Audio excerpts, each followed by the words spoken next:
Maureen, he's No, or, sorry, he is having us. Yes.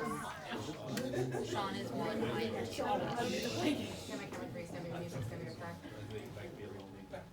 Yeah, Brooke, Maureen needs 3 on her panel. I got it, Brooke, you're good. Okay, Brian,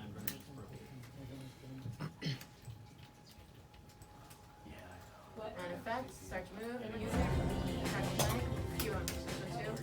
And good evening. Whether it's a federal judge saying that President Trump is subject to the same legal standards we all are, or new word that the president's former attorney may have implicated one of his current attorneys, perhaps the president himself, in a serious crime, the breaking news hit hard late today, and frankly, it's still playing out tonight. Newly released testimony of Michael Cohen telling a House committee that Trump lawyer Jay Sekulow knew Cohen's testimony to Congress about the Trump Tower Moscow negotiations was false.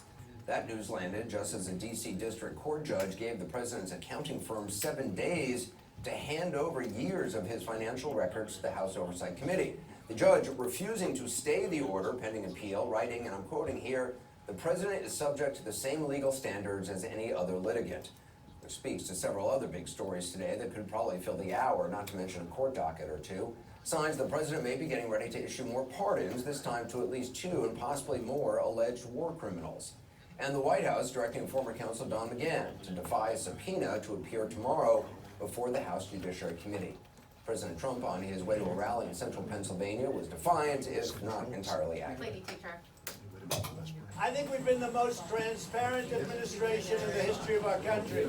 We just went through 2 years of Bob Mueller with 18 people that hated Donald Trump. They were angry Democrats, as I call them. We've been through it for 2 years. They spent almost $40 million on it. We had, I think, 500 people testified. We had 1.4 or 1.5 million documents. At the end of all of that, he said there's no collusion.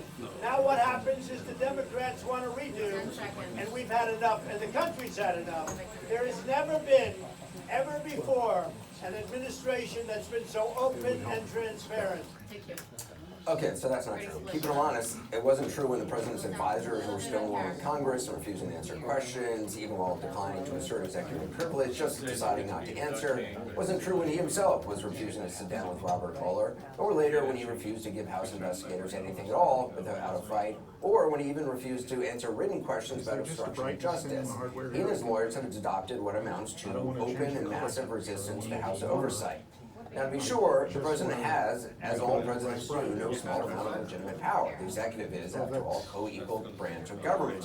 That's not the issue. The issue here, whether it's pardoning rich crony criminals who write suck-up books about